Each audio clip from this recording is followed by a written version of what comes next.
sih si Bayu nih? Udah jam segini juga. Kan janjian sama orang. Mia! Mia! Udah di sini. Oh iya, sorry. Lo ngapain, Bay? Lah. Ya ampun. Lo Copot apaan sih? katanya ngajakin gue mau ngeliat ikan. Ya gue bawa peralatan catur dong. Ya ampun, Bayu. Salah ding, ini Salah. perlengkapan diving. Ya kan bener dong? Apa tadi? Catur. Tak-takraw. Salah. Bayu, kita biasanya masing-masing, Bay. Lagian si Bay malu-maluin aja, Bay. Lihat dong di tempat apa? Tempat mancing ikan. Serius nih tempat bukan. Ini adalah laboratorium pengembangan teknologi industri agro dan biomedika.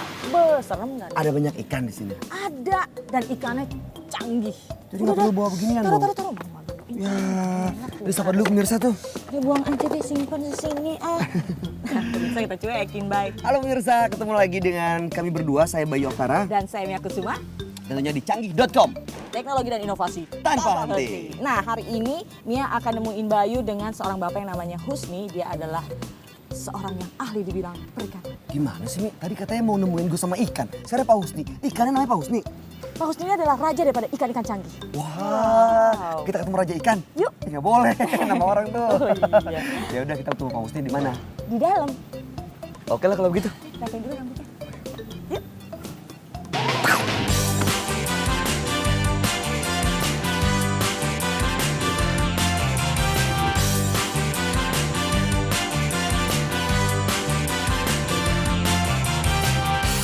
Ikan merupakan makanan yang kaya akan nilai gizi dan salah satu sumber protein hewani utama yang sangat dibutuhkan oleh manusia. Tak heran jika konsumsi ikan di dunia mengalami peningkatan seiring dengan bertambahnya populasi penduduk dunia. Dan Indonesia merupakan salah satu negara penyuplai ikan terbesar bagi masyarakat dunia. Tak hanya dari hasil tangkapan di laut, budidaya ikan secara mandiri juga dapat menjadi penyokong dalam proses memenuhi kebutuhan masyarakat akan ikan.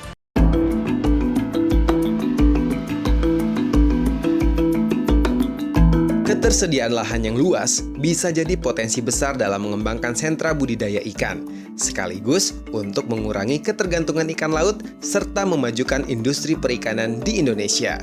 Melalui Laboratoria Pengembangan Teknologi Industri Agro dan Biomedika atau LAPTIAP yang berada di bawah pengawasan Badan Pengkajian dan Penerapan Teknologi atau BPPT, pemerintah Indonesia memaksimalkan potensi tersebut dengan memanfaatkan lahan kosong di sekitar wilayah perairan Indonesia yang mempunyai tingkat salinitas tinggi sebagai latar belakangnya.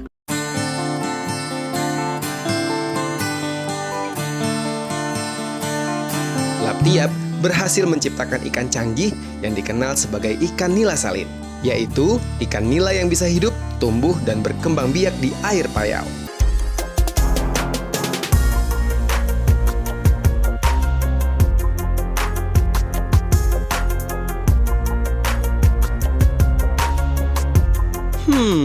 Ingin tahu bagaimana proses pembentukan ikan nila salin ini? Dan apa saja kelebihannya? Jangan kemana-mana ya, ikuti terus canggih.com. Teknologi dan inovasi tiada henti.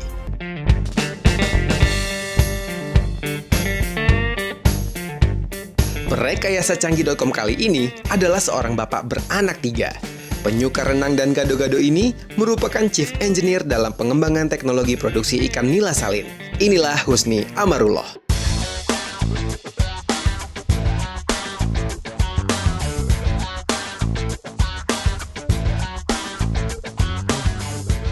Ikan canggih tuh kayak gimana Ikannya sih? canggih banget. Kemarin gue udah kesini. Pakai remote ikannya? Enggak, pokoknya canggih deh. Flat, 3D ikannya. Nih, ikannya kayak gini nih. Tuh. Wah, canggih deh pokoknya. Saya kan canggih. Nah, itu dia. Halo Apa Mbak kabar? Mia. Pak Husni, saya bawa Halo, teman Pak nih. Husni. Hai Mas Bayu. Saya Bayu, Pak Husni. Pak, jadi Bayu ini orangnya penasaranan, Pak. Iya, Kemarin saya pengen tahuan, Pak. saya udah lihat ikannya. Oh. Nah, nanti Bayu mungkin mau tanya ikan canggih seperti apa sih yang lagi Bapak teliti. Iya. Nah, itu dia. Ikan Iya. canggih apa sih, Pak? Tuh. Oke. Pernah dengar ikan nila? Nila yang biasa di air tawar. Yang Kita- biasanya suka merusak susu sebelanga itu, Pak. Nah, itu Itu peribahasa, Bayu. Kan karena nilai estetik. Bukan. bukan. Ya. Ikan nila itu yang mana? Ikan nila, ikan air tawar yang biasa dibudidayakan air tawar. Nah, ini kita alihkan di air payau. Oh, Iya. jadi yang tingkat keasinannya lebih tinggi ya, Pak? Tinggi. Iya. Tapi Oh. emang bisa sih Pak ikan yang habitatnya biasanya di air tawar? air tawar tiba-tiba harus dipindahkan nggak mati Pak? Ya, ini kebetulan ikan nila ini memiliki sifat yang toleransi, ada toleransi salinitas kadar garam cukup. Oke. Nah, ini tidak biasa digunakan, tetapi kita coba alihkan ke air asin yang sebetulnya masih dalam kisaran toleransi. Ya enggak, maksudnya apa latar belakangnya gitu sampai Bapak mengembangkan penelitian untuk ikan canggih ini Pak? Iya, jadi gini, kalau kita lihat pertambahan penduduk kan tambah meningkat ya, pesat ya, butuh pengamanan pangan yang cukup buat masyarakat kita. Tentunya tidak hanya karbohidrat, Nggak cuma nasi gitu tidak ya Pak? cuma nasi, Protein tetapi juga. protein juga perlu kita siapkan. Salah satu yang kita kembangkan adalah dari ikan. Nah, ikan ini biasanya yang di ikan air tawar, kita lihat kondisi di kita itu lahan-lahan untuk budidaya sudah semakin sempit. Dipakai untuk industri, untuk pemukiman, Keadaannya sudah tidak cukup baik. Nah, maka kita coba alihkan bagaimana bisa kita manfaatkan lahan tambak. Pertambakan yang cukup luas, 430.000 hektar, luas, tetapi tidak dimanfaatkan secara optimal gitu. Jadi banyak yang idle. Yang biasa dibudidaya di tambak itu kan udang, Betul. kemudian bandeng. Nah, udang ini kan investasi tinggi.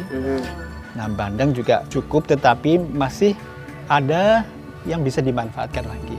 Apa kira-kira ikan yang bisa kita kembangkan? Ikan nila. Ikan nila. Tapi kalau air tawar kan banyak ikannya. Kenapa harus nila gitu kan maksudnya? Ada emas, ada gurame, Kenapa ada nila ikan, Pak? ikan Maksudnya yang lain. apa kelebihan nila dibanding ikan-ikan yang Ya, lainnya? jadi ikan nila ini sebetulnya sudah cukup dikenal, digemari oleh masyarakat lapisan bawah. Kalau di restoran, di warung-warung kecil dapat kita temui. Artinya Ikan masyarakat nila, ya, juga ya. dikonsumsi. Ada di menu tuh biasanya tuh Pak. Menu ada Bisa. ya. Nila, Saya tinggal tunjuk biasanya. asam manis. Bu, yang ini, yang ini, yang ini. Ikan nila. Iya, nila. Saya penasaran Pak jadinya Pak, ikan canggih itu kayak gimana sih ikan nila ini? Apakah ada antenanya, pakai remote atau bisa terbang jangan-jangan? Ikan canggih, kayak ikan Iya. canggih. Aku kalau gitu, ayo kita lihat di belakang ada tempat kita melakukan kegiatan. Bagaimana Boleh, Pak. ikan nila itu kita lihat. Oh, ini sebenarnya ikan nila itu ada berapa jenis ya Pak? Dan apakah semua jenis bisa dipindahin ke air payau seperti ini Pak? Ya, jadi kalau yang kita kenal itu nila itu termasuk dalam famili Cichlidae.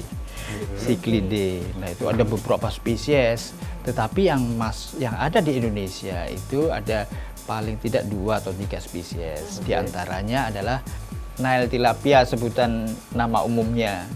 Nah, kalau nama latinnya adalah Oreochromis niloticus. Oh, apa nih namanya? Koreoporosis, osteoporosis. Kan jadi osteoporosis. Dia langsung lihat ikannya aja deh yuk. Ya, ayo Boleh, kita Pak. lihat aja. Ayo. Silakan, yuk.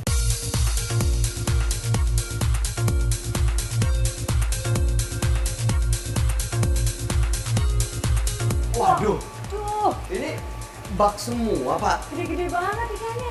Ini bukan Iya. ikan, ini bak. Ini bak. Ini tempat hidupnya ya Pak ya? Betul, jadi tempat hidup bukan ikannya ini. Oh, kenapa harus Bak. banyak ini Pak baknya? Ada beberapa fungsi, satu untuk penempatan induk, pemijahan, ada tempat pengujian. Ada pemijatan. Pemijahan.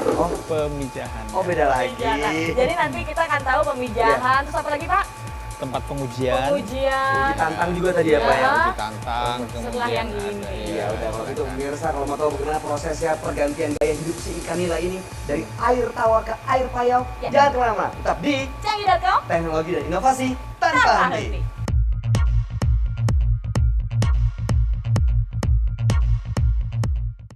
Memiliki lebih dari 7.000 orang peneliti dan parekayasa merupakan potensi yang harus diberdayakan untuk menjawab tantangan kebutuhan ilmu pengetahuan dan teknologi.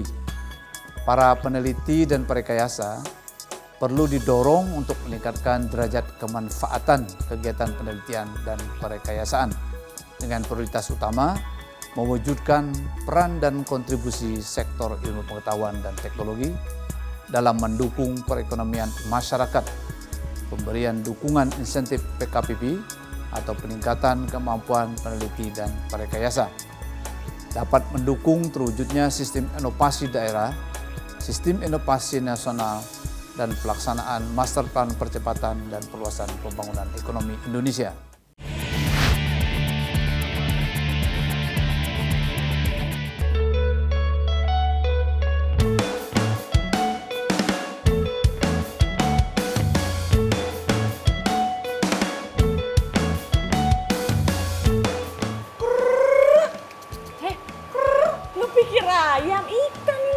Gimana cara manggilnya? Nih yang benar nih.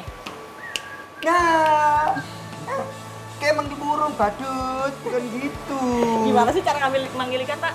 Nggak ada caranya kali. Ya. Enggak, beda ya Pak ya. Nggak ada, Pak, ini beda. apa nih Pak? Ini ikan nila. Kenapa dipisahin di sini? Dan ada 2 warna nih, Pak. Nah, jadi ini ikan nila yang kita kenal. Satu spesies tetapi varietasnya beda. Ada yang hitam, ada yang merah gitu. Oke. Ini di air tawar, nanti kita persiapkan untuk pengungsian, uji tantang namanya. Oh, Uji jadi ini tantang sebenarnya pada ini proses tinggi. awalnya ya, Pak, ya? Betul, Ini di masih air proses tawar nih, awal. Bang. Ini air aslinya nih. Betul, air Jadi aslinya dia di habitatnya. air tawar. Setelah di sini diuji tantang. Uji tantang. Kemana, Dia Pak? di vaksin ini sudah kita siapkan air lautnya ini. Iya. Coba air cicipin laut. asin nggak, Bayu? Iya. Loh, namanya juga air laut. Air laut. Bener loh tuh diuji tuh. Iya. Kalau misalnya nggak kuat, dada-dada ke kamera ya. Karena cara itu, Bu. Oke. Iya, nanti kita ambil, masukkan di sini, baru dihitung berapa lama dia tahan. Yang paling lama kita ambil untuk menjadi materi genetiknya untuk dijadikan ikan nila salin. Yang sudah KO duluan, ya kita tidak ikutkan. KO itu dalam arti kata meninggal dunia. Ya, dia sudah mulai pingsan-pingsan. Oke. Di usia berapa ikan boleh dilakukan? Seperti Dipindahkan ini? gitu. Iya, ikan ukuran dewasa itu di atas 100 gram gitu. Sudah Oh, bisa. ukuran berat. Ukuran berat, bukan berat, usianya. ya. Oh gitu. Kalau sudah 100 gram sudah dianggap mampu untuk Mampu untuk diuji tantang. Nah, setelah lulus kita siapkan untuk proses pemisahan jantan dan betina karena akan Oh, di sini masih dicampur ya? Betul, masih campur. Oke. Jadi ini melihat varietas mana yang kuat. Yang kuat saja kita jadikan materi genetik untuk proses berikutnya. Itu yang kuat tuh bisa tahan berapa lama di air laut ini, Pak? Ya, kita lihat berapa yang paling maksimal. Biasanya sekitar 120 menit. Setelah dari sini kemana, Pak? Setelah dari sini kita nanti pisahkan ya. Oh, dipisahkan jantan sama betinanya, Pak? Ya, jantan. Oh, ini nih Bayu. Ya. Tuh, baca. Oh, ini jantan. Induk ikan. Itu betina ya, Pak? Induk ikan nila jantan tuh lambangnya. Dan ini yang betina. Ikan nila betina. Oh, itu taunya. Oh, kalau itu berarti betina. Bisa kelihatan kan? Ini juga apa? ini betina. Betina. Tadi dikeluarkan begini. Begitu dipencet. Nah, Wah. Itu siap untuk dibuahnya ya, Pak? iya, betul. Jadi di Oke. sini memang disiapkan untuk melihat juga apakah dia sudah siap kawin atau belum. Kalau telurnya masih muda, dia tidak langsung digabung. Nah, Ini yang jantan. Ini kan ada kayak tonjolan begini. Iya, betul. Nah, tonjolan. Ini kelamin jantannya. Tadi kan hanya Oh iya, merekah hanya begitu kayak aja ya. gitu. betul. Ini tuh warna merah. Ini enggak ya, Pak? Ya. Itu yang keluar tadi barusan apa airnya? Oh, itu spermanya. Sperma ya. Nah, jadi untuk mengetahui kapan dia harus dipindah, dilihat dulu. Wah, ini sudah spermanya sudah siap. Sudah Jadi siap. telurnya siap Biasanya baru dipindah di situ. Dipisahin seperti ini berapa lama, Pak? Bisa 1 minggu, 3 hari gitu ya, tergantung dari Oke, kesiapan. oke, Iya. kita sudah lihat yang jantan, yang betina sudah tahu bedanya. Sekarang ingin lihat pemijahannya.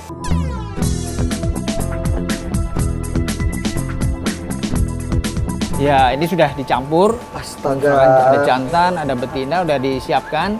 Nanti sudah beberapa hari di sini, baru dicek apakah dia sudah berhasil pembuahan.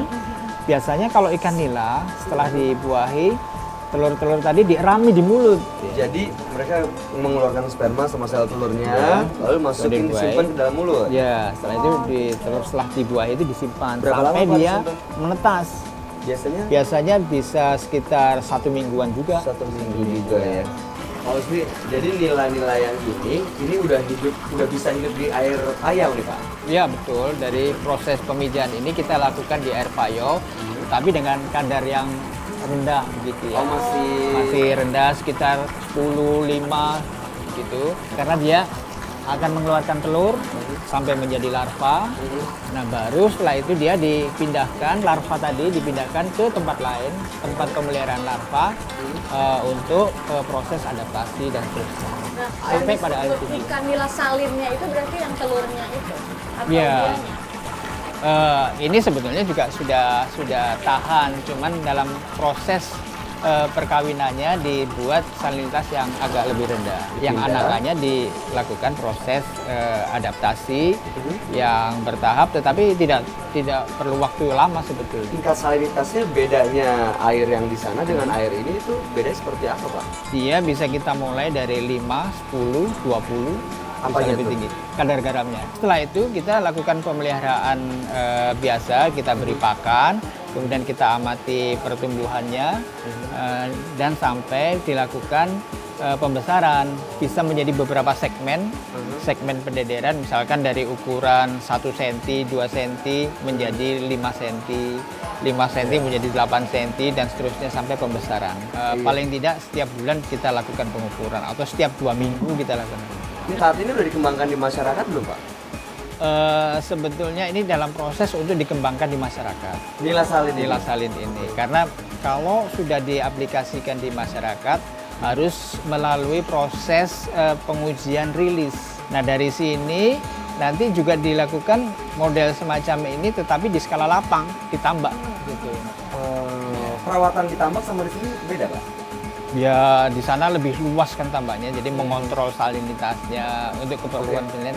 Kalau dibandingkan dengan ikan nila yang hidup di air tawar, perlu perawatan khusus nggak sih nila salin ini, Pak? Tidak khusus, artinya memelihara seperti biasa, hanya kita mesti perhatikan salinitas, jangan sampai ekstrim begitu ya.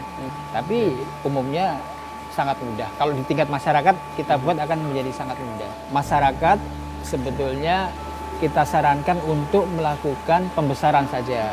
Pembesaran dulu lah, pembesaran. Karena pembenihan ini agak cukup ribet. Di sini jadi pembenihannya? Tidak harus di sini, di lapangan juga bisa. Oke. Tetapi mungkin perlu memperhatikan penggunaan induk dan sebagainya. Uji lapangannya selain di sini itu udah dilakukan di mana aja, Pak? Uji lapangan kita lakukan di tambak Pantura yang ada di Kerawang. Sudah banyak Pak atau hanya masih ada di sini?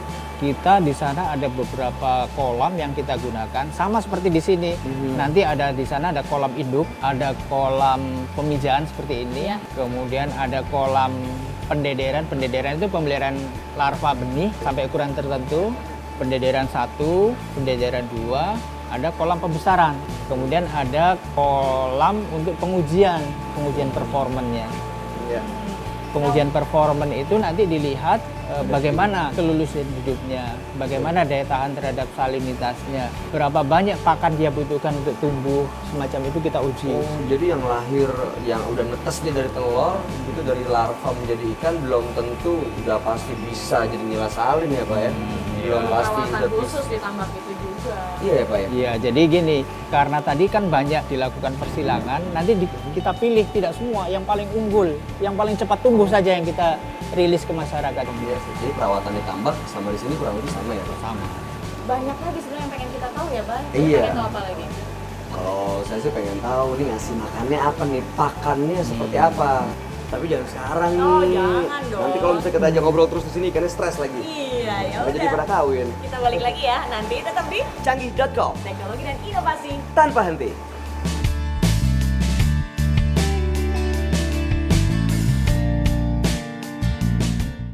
Kemandirian nasional di sektor produksi hingga kini masih terlihat lemah dan ketergantungan terhadap produk impor.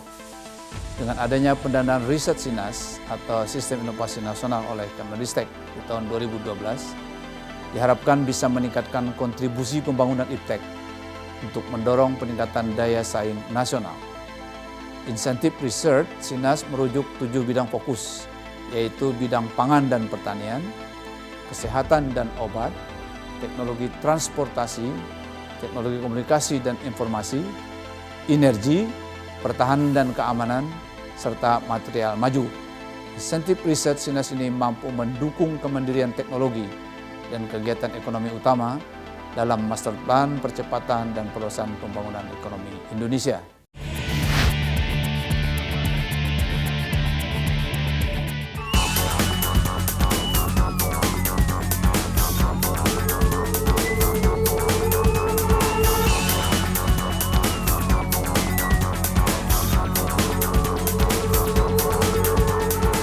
Oke, Canggih.com balik lagi dan sekarang Mia dan Bayu sudah berada di Laboratorium Bioakuatik laboratorium milik Pak Husni yang di dalamnya ini kayaknya ada teman-teman sedang meneliti. Ini lagi pada meneliti apa ya Pak sebenarnya itu pada Apa sih sibuk yang lagi dikerjain Pak?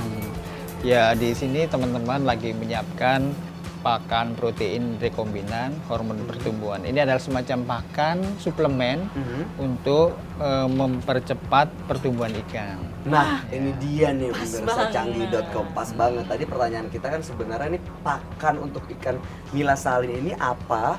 Khusus Dan enggak? khusus apa enggak? Beda enggak Beda sama yang di enggak? air tawar ya kan? Nah, Di sebenarnya sini pakannya itu jawabannya. seperti apa sih Pak? Ya, jadi nanti ini pakan suplemen dalam bentuk serbuk.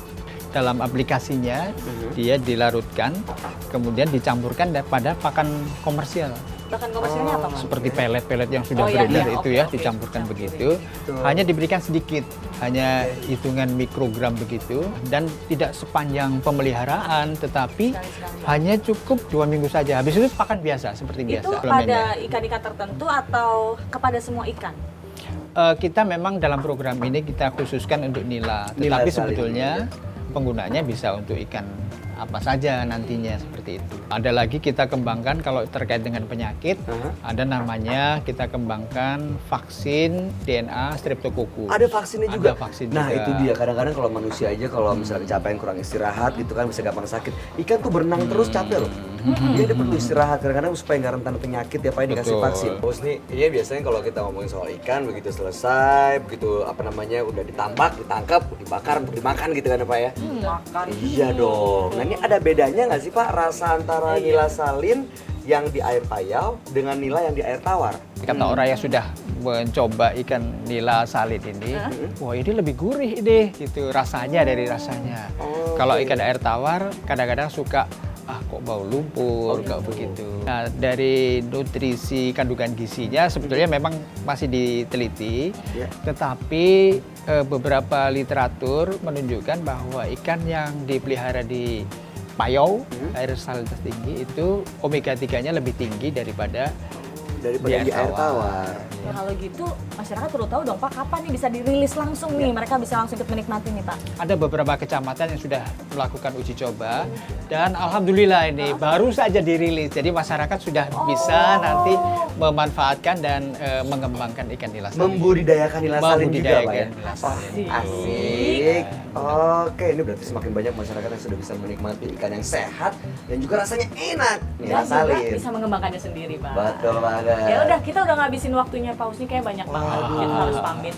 Pak, makasih banyak loh Pak. Aduh, atas terima waktunya. kasih kunjungannya. Iya. Iya, Kenalan. makasih lebih baik nanya sama Pak Husni. Aduh, terima kasih Selamat Mas Bayu. bertugas kembali, Pak. Terima kasih. Terima Oke, kasih. kita Sampai pamit jumpa ya, Pak. lagi ya. Mari. Terima kasih Selamat Pak. jalan. Tapi sebelumnya kita harus tahu dulu nih, seperti apa sih dukungan dari dinas terkait akan nila salin ini. Pak? Betul, dan saya juga pengen tahu bagaimana pendapat masyarakat yang sudah melakukan budidaya nila salin. Yuk.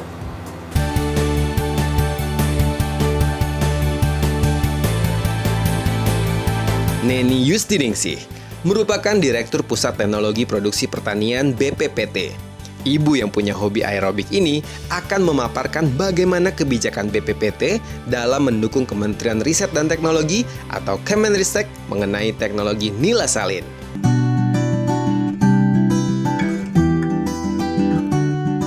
Untuk mendukung kebijakan Kementerian Ristek, BPPT mengambil kebijakan pelaksanaan program atau mendukung program ketahanan pangan nasional, yaitu dengan menyediakan kebutuhan pangan khususnya pangan protein hewani yang bersumber dari ikan.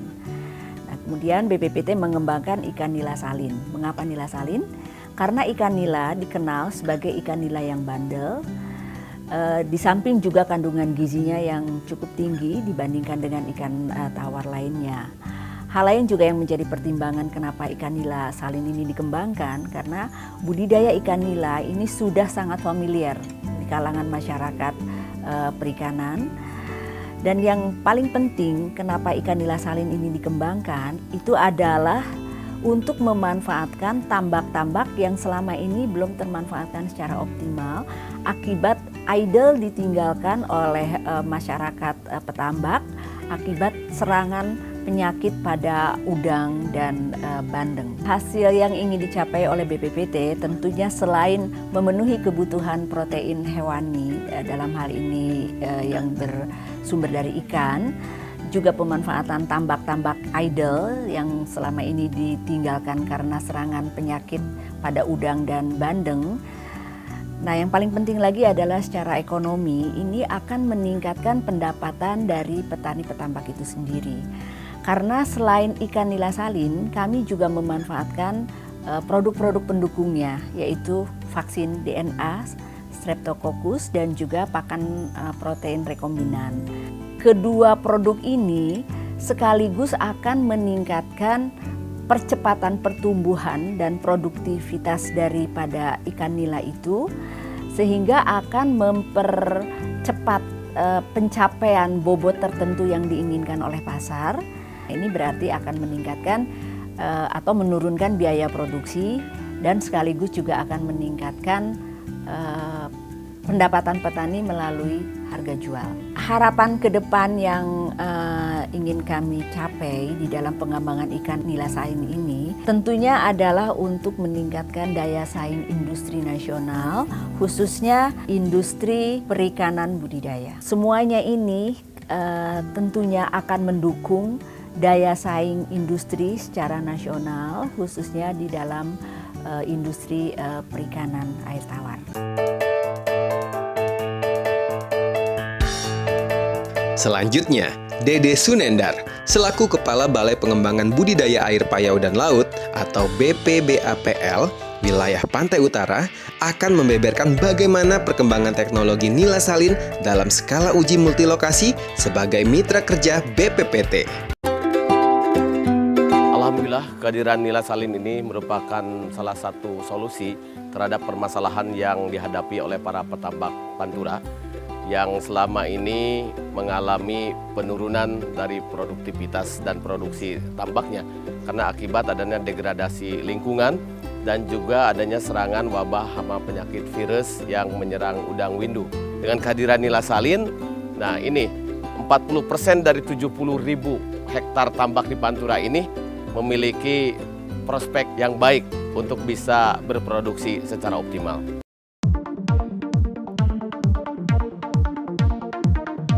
Manfaat nila salin ternyata telah dirasakan oleh sebagian petambak wilayah Pantura.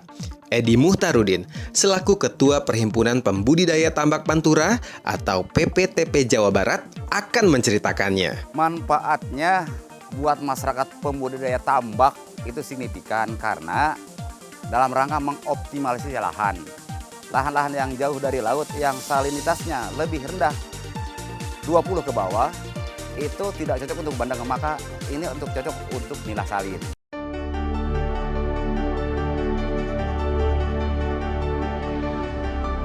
Ikan nila salin merupakan sebuah penemuan baru yang positif dalam menyokong kemajuan perekonomian masyarakat Indonesia. Melalui Badan Pengkajian dan Penerapan Teknologi atau BPPT, ikan nila yang biasa hidup di air tawar dapat diubah habitatnya ke dalam air payau. Hal ini merupakan solusi atas pemanfaatan lahan tambak yang terbengkalai di sekitar perairan yang mempunyai salinitas tinggi serta sebagai pemenuh kebutuhan masyarakat akan sumber protein hewani. Dengan diciptakannya juga pakan khusus dan vaksin untuk ikan nila salin ini, diharapkan bisa memacu perkembangan budidaya ikan air payau di Indonesia. Canggih.com kan?